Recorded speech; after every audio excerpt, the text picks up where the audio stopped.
বলছি গান্ধীর মতন লাঠি ভর দিয়ে।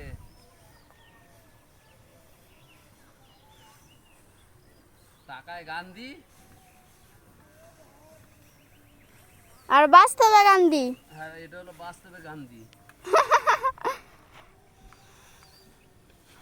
এই যে মলা হয়ে গেছে, আবার নেব।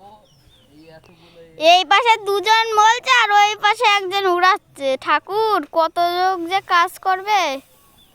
এই যে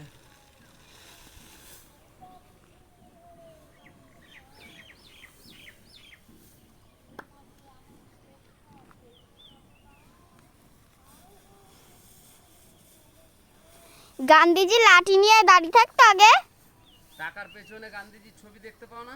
হ্যাঁ টাকা 200 টাকা 100 টাকা, হ্যাঁ, এই সেই গান্ধীজির মতন। আগে লাঠি নিয়ে দাঁড়িয়ে থাকতো। হুম, ও উনি আগে তো সুতোর কাজ করতো। ও লোক ভালো, সেই কারণেই টাকার পেছনে এসে গেল।